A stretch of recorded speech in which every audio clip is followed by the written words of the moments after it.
Hey, what's up, everybody?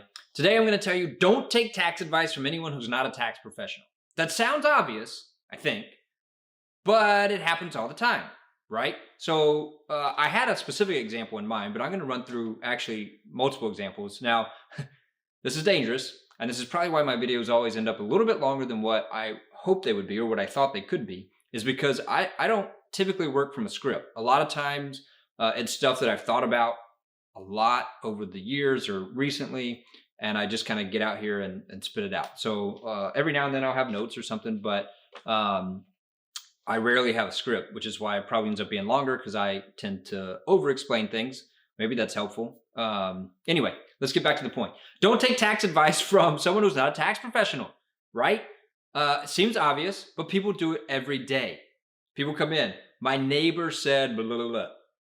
Okay, is your neighbor going to sign your tax return? Well, no, but his tax guy said, okay, well, one, his tax guy might not be so great at his job or might not be a professional. Who knows who his tax guy is? The other thing is, do you ever play the telephone game? Could have gotten lost in translation. His tax guy could be great, told him something, he misunderstood, told you something else. Telephone game, right? Completely different than where it started.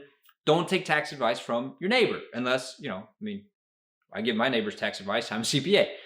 So if your neighbor's not a tax professional, don't take tax advice from your neighbor, family member, friend at church, friend from work, etc. It's across the board if they're not a tax professional. All right, the next one that's pretty common. Solar panels are super popular, so people will take tax advice from the solar panel guy. All right. Now, not exactly, not necessarily, but what happens is, I had him come out and give me, it was a free quote. So I'm like, sure, whatever, come out, give me the free quote. Gives me the free quote. He sits down in my house and says, hey, here's what it's going to cost. Here's what the tax credit is. You're going to get $8,500 back.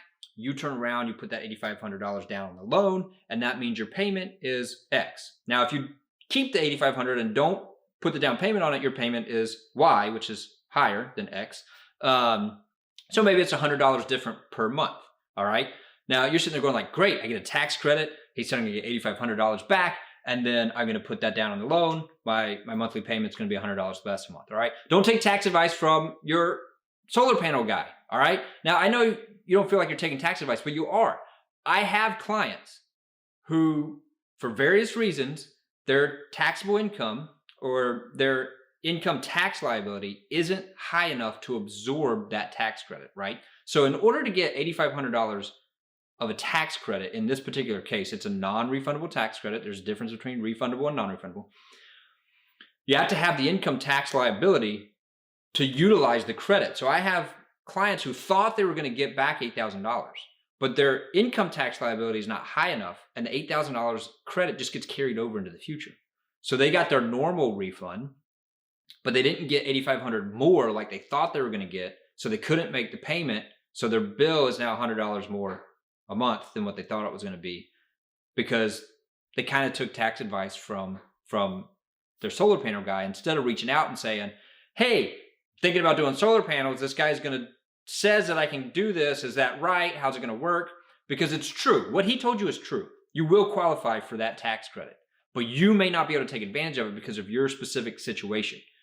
Go to a tax preparer, go to a tax planner, go to someone who understands this, and don't take tax advice from the solar panel guy. All right, the next one, don't take tax advice from your realtor, all right?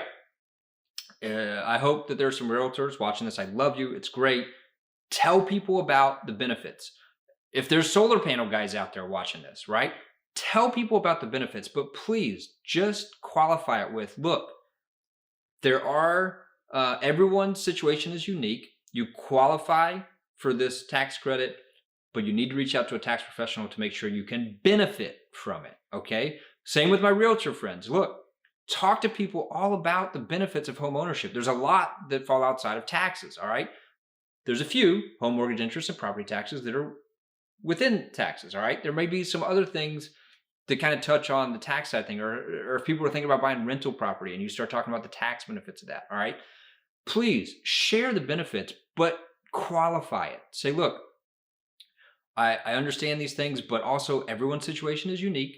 These are some of the benefits, but make sure that you can benefit from them. Reach out to an actual tax professional who can look at your situation, your set of, everyone has a different set of facts, you know? So all that to say is don't take the tax advice um, just blindly, right? From your neighbor, from your real estate agent, from your roofer.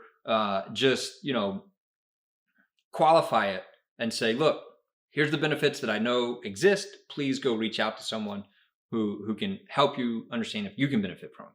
If the person doesn't qualify it, then I'm just telling you, no, let me check into this. Let me ask my tax guy. Like, let me find someone who's knowledgeable and make sure that what they're telling me not only is true, because sometimes it's just wrong, they got it wrong, but if it's right, can I benefit from it? Because it can be right and you not be able to benefit from it because of your unique situation. All right. I was trying to think of maybe a couple more people that you get tax advice from. I know that there's certainly other categories out there, but those are big three that I see over and over again. Maybe banker. Don't take tax advice from a banker. Again, they could be right, but they don't know your particular situation. You've got to make sure it applies to you and that you can benefit from it. All right, that's kind of the general topic across the board. So I always qualify mine.